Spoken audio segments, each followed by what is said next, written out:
নমস্কার বন্ধুরা, আমার ছোট্ট চ্যানেলে আপনাদের সবাইকে স্বাগত জানাই। আমার আজকের রেসিপি আলু ফুলকপি সয়াবিন কারি। আলু আর ফুলকপি দিয়ে খুব সুন্দর একটা রেসিপি, কিন্তু বন্ধুরা করে রুটি পরোটা ভাত সব কিছু দিয়ে খাওয়া যায়। ভিডিওটা পুরোটা দেখবেন। চ্যানেলে যদি নতুন বন্ধু হয়ে থাকেন চ্যানেলটিকে সাবস্ক্রাইব করে চ্যানেলের পাশে থাকা বেল আইকনটি বাজিয়ে দেবেন। আমার চ্যানেলের ভিডিও সবার প্রথমে আপনারা পেয়ে যাবেন। আর রেসিপি তৈরি করার জন্য আমি এখানে বড় সাইজের একটা ফুলকপি নিয়েছি। ফুলকপি ডাঁটিগুলি একটু ছাড়িয়ে নিচ্ছি। বড় সাইজের ফুলকপি সবটা লাগবে না বন্ধুরা, তো অর্ধেকটা ফুলকপি আমি নিয়ে নেব।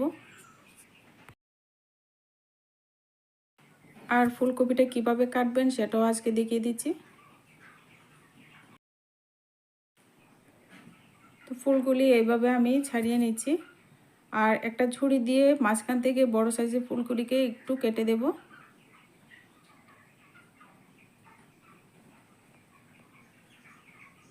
আর ছোট সাইজের ফুলগুলিকে এমনি রেখে দেব। আর বড় বড় সাইজের ফুলগুলিকে মাঝখান থেকে এইভাবে কেটে নিতে হবে।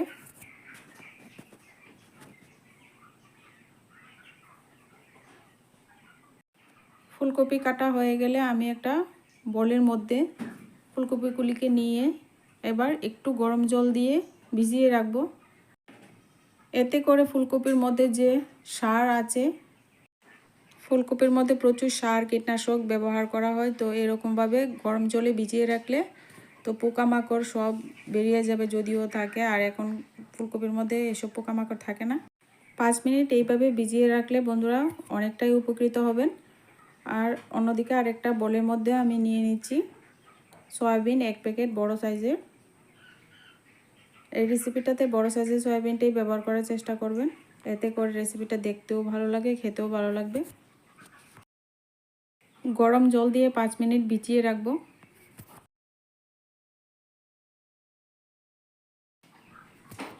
এবার এখানে একটা বড় সাইজের আলু আমি কেটে নিচ্ছি মাঝখান থেকে ডুমো ডুমো করে। তো এরকম একটু বড় সাইজ করে কেটে দেবেন, এতে করে দেখতে সুন্দর লাগবে।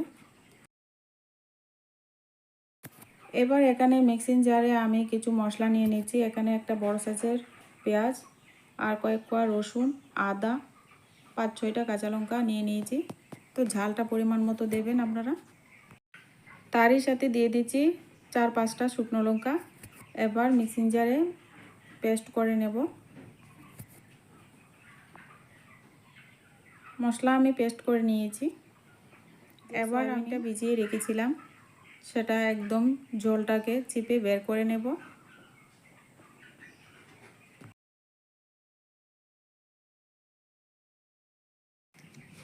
এবার চুলায় একটা কড়াই বসিয়ে এর মধ্যে পরিমাণ মতো সর্ষের তেল দিয়ে দিচ্ছি। সর্ষের তেলের পরিমাণটা একটু বেশি করে দিয়েছি বন্ধুরা, যাতে আমি আলু ফুলকপি সয়াবিন সবগুলি ওই তেলটাতেই ভেজে নেব। কড়াইটা গরম হয়ে গেলে এর মধ্যে আমি প্রথমে আলু আর ফুলকপিটা ভেজে নিচ্ছি। আমার চ্যানেলে যারা নতুন ভিডিও দেখছেন, ভিডিও যদি ভালো লাগে অবশ্যই একটা লাইক করবেন আর চ্যানেলটিকে একটু সাবস্ক্রাইব করে পাশে থাকবেন। এবার দিয়ে দিচ্ছি পরিমাণ মতো হলুদ গুঁড়ো। এবার চুলার আঁচটাকে লোতে রেখে আমি যতক্ষণ না পর্যন্ত একটা সুন্দর কালার চলে আসছে তো আলু আর ফুলকপি ভেজে নেব।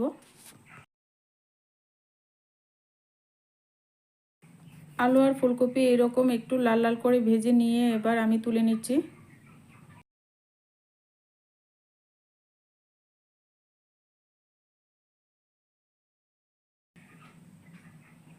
তো দেখো বন্ধুরা কত সুন্দর করে আমি আলু আর ফুলকপিটা ভেজে নিয়েছি। এবার ওই তেলের মধ্যেই আমি সয়াবিনটাকে ভেজে নেব। তো সয়াবিনটাকে এত কড়া করে ভাজতে হবে না, এতে করে সয়াবিনটা শক্ত হয়ে যাবে।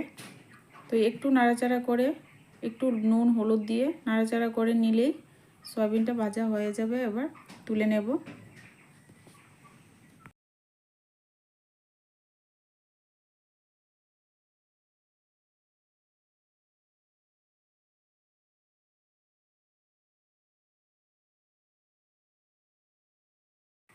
সয়াবিনটা তুলে নিচ্ছি আর ওই কড়াইয়ের মধ্যেই এবার পরিমাণ মতো সর্ষের তেল দিয়ে দিব।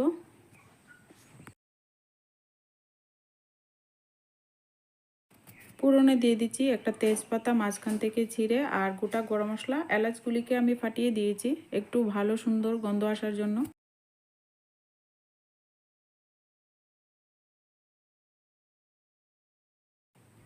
এবার ফোড়ন থেকে একটা সুন্দর গন্ধ আসলে এর মধ্যে আমি দিয়ে দেব মশলার পেস্টটা দিয়ে দিচ্ছি।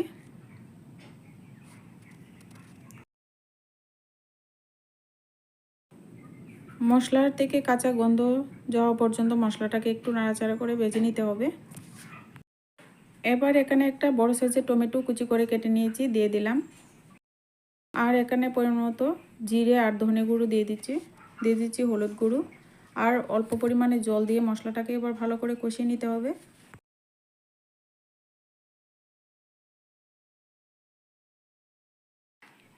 এবার দিয়ে দিচ্ছি পরিমাণ মতো একটু লবণ। এবার মশলাটাকে ভালো করে নাড়াচাড়া করে দিয়ে এবার 1 মিনিট সময় ধরে আমি ঢেকে মশলাটাকে ভালো করে কষিয়ে নেব। এবার 1 মিনিটের জন্য ঢেকে দিলাম। 1 মিনিট পর বন্ধুরা একটু নাড়াচাড়া করে দিলেই মশলাটা কষানো হয়ে যাবে। আর মশলা থেকে দেখবে যখন একটা সুন্দর তেল বেরিয়ে আসছে, তখন এই পর্যায়ে আমি ভেজে রাখা আলু, ফুলকপি, সয়াবিন দিয়ে দিচ্ছি। এবার ওই মশলার সঙ্গেও আমি সবগুলি সবজি ভালো করে আর একটু নাড়াচাড়া করে কষিয়ে নেব। আর এখানে 1 কাপ কড়াইশুঁটি দিয়ে দিচ্ছি।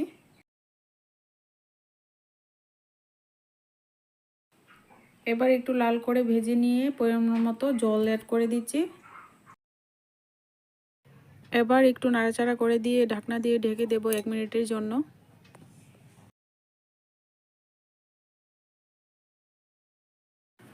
1 মিনিট পর ঢাকনা তুলে এবার একটু নাড়াচাড়া করে দিয়ে নিতে হবে।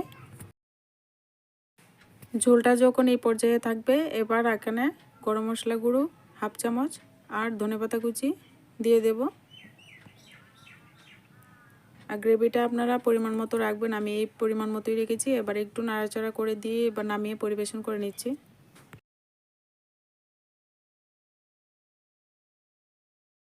রেসিপি দেখতে বন্ধুরা খুবই লোভনীয় হয়েছে। রুটি, পরোটা, ভাত সব কিছু দিয়ে আপনারা এই রেসিপিটা করে কিন্তু খেতে পারবেন বন্ধুরা। তো অবশ্যই একবার ট্রাই করবেন। আর আমার রেসিপি যদি ভালো লাগে অবশ্যই একটা লাইক করে দেবেন। ভিডিও ভালো লাগলে চ্যানেলটিকে সাবস্ক্রাইব করে সাপোর্ট করবেন। আজকের ভিডিওটা এই পর্যন্তই, দেখা হচ্ছে নেক্সট ভিডিওতে।